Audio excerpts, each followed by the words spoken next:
Vous écoutez le quiz, issu de l'émission spéciale SanDisk SP 802 du podcast Faut pas pousser les ISO, diffusé le mardi 26 mars 2024.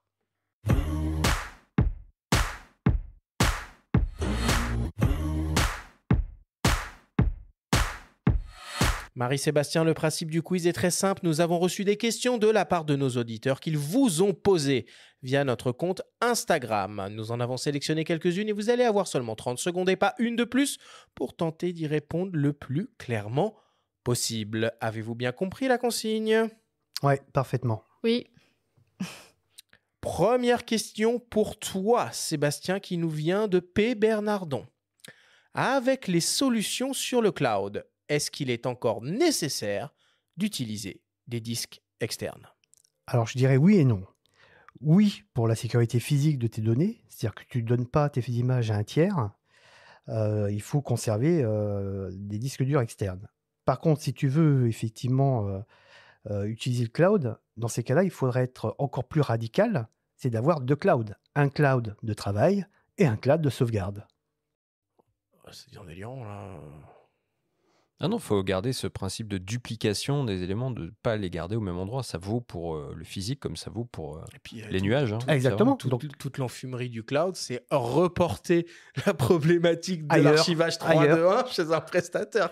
Exactement, chez un tiers dont tu ne sais pas ce qu'il va faire de tes images. Et puis pas sûr que le cloud soit une solution d'avenir par rapport à tous les problématiques écologiques que ça soulève. Exactement. Effleuré au cours de l'émission. Ouais. Et puis le coût du cloud avec le coût de l'énergie qui n'arrête pas d'augmenter va faire que les prix vont également augmenter. Bien sûr.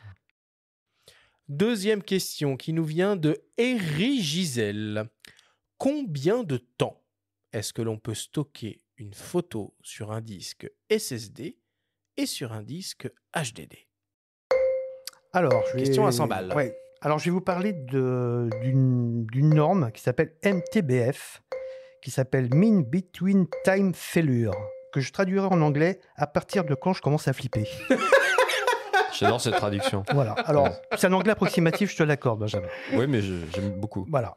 Donc, pour un disque dur et sur un SSD, on est sur 2,5 millions d'heures.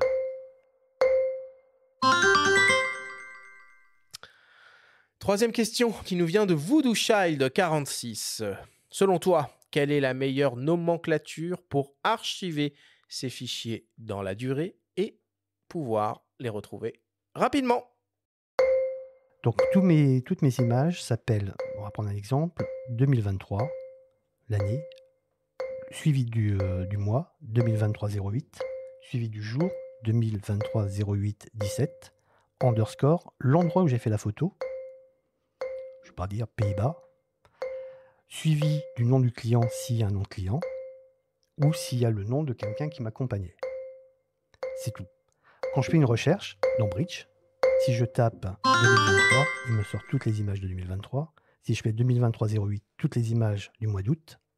Si je mets 2023-08-17, toutes les images 2017. Et si je rajoute, par exemple, là, on a fait un atelier récemment, je mets atelier compère, Bastille, avec la date, je reçois toutes les images de l'atelier fait avec les compères à Bastille.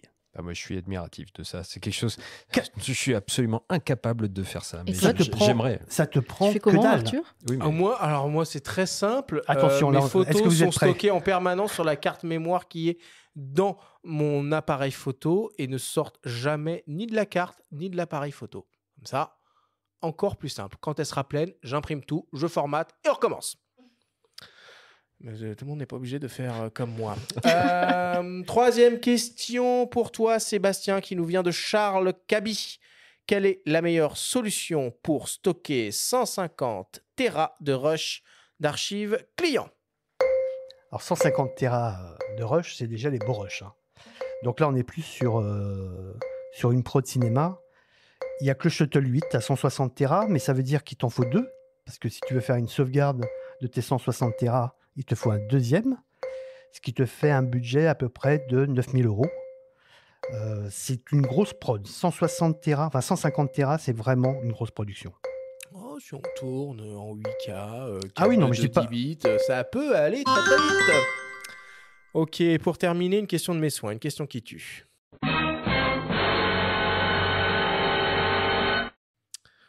Valable pour Sébastien et Marie. À choisir un HDD de 32 Tera ou 8 SSD de 4 Tera pour archiver vos photos dans la durée. Sans parler de prix.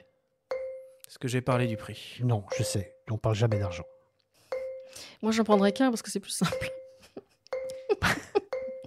Moi, Tu ne sortiras pas de sa boîte. Pire que ça, il risquerait de l'offrir.